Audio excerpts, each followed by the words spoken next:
Hi folks, I'm Chris Schmidt with Key West Makers, and this is my shop. For those of you who follow me, watch a lot of my videos normally, I want to explain a few things. Number one, the audio is probably a little bit different than normal. I'm using a handheld camera. I'm not using the big camera and the boom mic that I normally use. Additionally, I have on one of my COVID face masks because it's a little bit rancid in here. It's a little bit funky smelling, and when I'm not videoing, I'm pulling this up over my nose. There's a lot of detritus and debris starting to rot on my floor here, but that's the story I want to get into. This is what my shop looked like 2 days ago.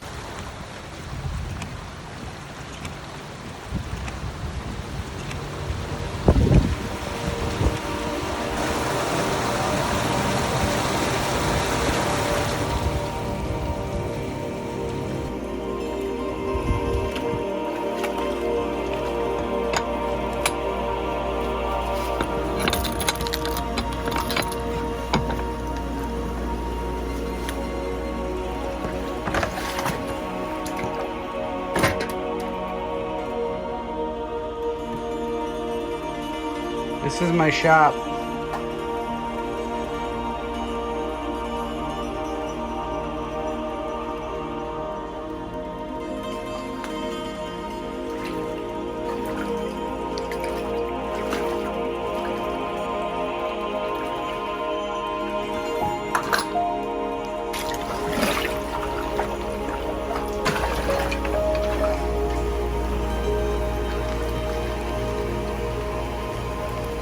You'll also notice that there's an awful lot of disarray in my shop. I was actually working on a shop tour when the water started leaking in from the corners, and I stopped working. I tried to pull a lot of things up off the floor, like these mahogany cabinet doors that I'm working on, and just kind of stopped work right in the middle. So you'll notice everything is just sort of as I was moving it about and rearranging it. Plus a lot of stuff floated around while it was flooded.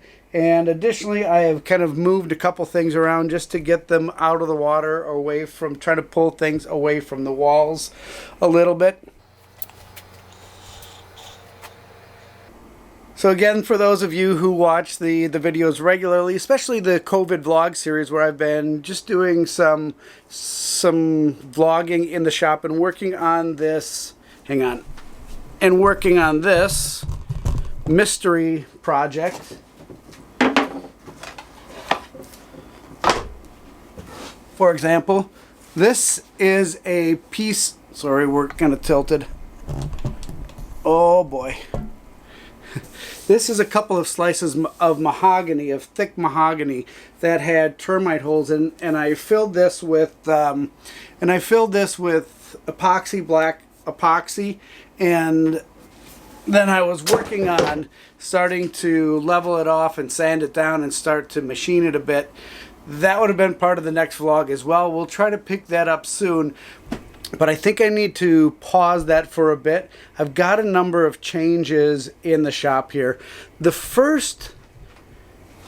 first reaction to the flood in here was pretty much, oh shit, this sucks. This is going to take a lot of work. There's insulation in these walls, fiberglass insulation, which I'm sure is going to start getting rotting and moldy. The floor, the carpeting in the floor, coincidentally, I was just joking that the carpeting in here is not very expensive. It's shop carpeting. Well, it's not expensive until you have to replace it. Additionally, you saw in the last vlog that one of the epic fails that I had was that about 3 liters of epoxy spilled out all over the floor, and the carpeting is epoxied to the subfloor. So I don't know how I'm going to deal with that as well. All of the panels here, the wall panels, are going to have to come out. They are actually exterior They're exterior siding, so I think this is going to be fine. It's not painted, but I've got to unscrew all these, and there are hundreds and hundreds of screws in these. Pull them out, probably replace the the fiberglass insulation that got wet, probably about a foot, 2 feet up, depends how much it absorbed the water. Put those pieces in place, so everything's got to come off these walls. For the last couple nights, I've been trying to think about how I'm going to do all that. I have a couple friends in town, thanks guys, who have who've offered to help me. So I've got that going for me. But then today I started thinking, you know what, this is a good opportunity. And actually a couple of folks on Instagram and Facebook who follow QS makers said that, hey, is this an opportunity to do something? And I started thinking about that. Hey, you know, my shop isn't perfect. Nobody's shop is perfect. You're never done with it. So I started thinking, since I've got to take everything down off of these walls, isn't this the time to kind of redesign how I want things? And maybe not a full redesign, because I don't want to sit and wait weeks while I come up with a perfect design, but there are certainly things that I would change.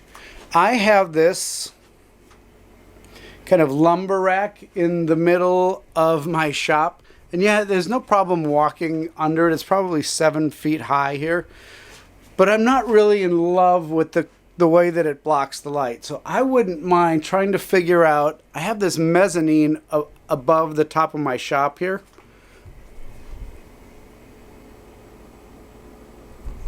And I wouldn't mind continuing that mezzanine all the way back to the back wall and trying to load the wood up on the sides there. Now I'm probably not going to get quite as much storage, but I do have some storage outside here in another project that I made. I might have to release that video as since I'm not making a lot of new content right now, but stay with me, folks. I've got some backed up videos. Additionally, I think it's going to be fun and exciting, not doing the work, but seeing how the shop transforms here. So I'm going to give you a super quick video. Just kind of show you how it has been laid out before. So when you come in the shop here, it's about 10 feet wide by about 30 feet long. Dust collector and the table saw that was featured in the last vlog. Paint supplies, other things, chemicals, drum sander. I was actually working on finding a place for the new flip cart. You'll see that video soon. Right behind the table saw, there is this workbench that I made many moons ago, but it has served me well. Festool vac, and that I use for really any small tools, hand tools, electric hand tools.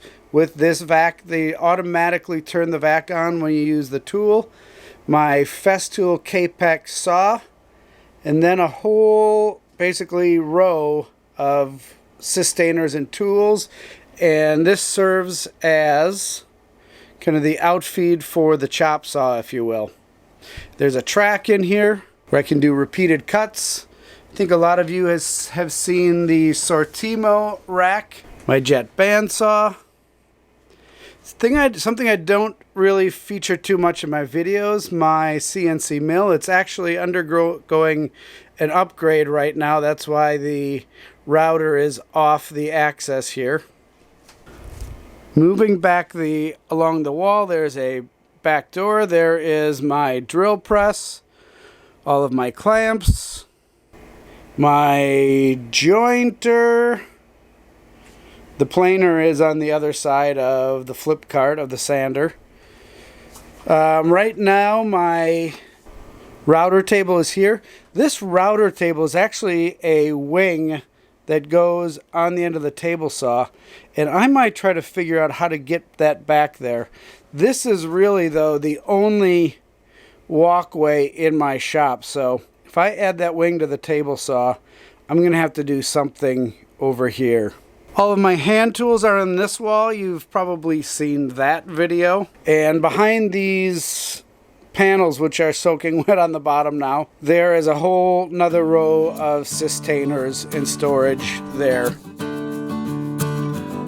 I think that's probably a good place to stop that video. I actually rambled on and wandered around the shop for quite some time after that. Just kind of brainstorming on things that I want to do as we rebuild the shop here after we take everything apart, get all the stuff cleaned up. We actually have a pretty good start already. The walk around video that was shot was probably 5 days after the water had subsided, and even the flood videos that you saw were probably, that's about it was about 6 or 7 inches higher from what I can tell than that. A lot of my lower sitting tools were underwater and have to be replaced, but it's really not that big of a deal in terms of what some other people were facing when Sally hit the mainland as a hurricane. So thoughts and prayers out to those people. We're gonna survive here. Hang with us.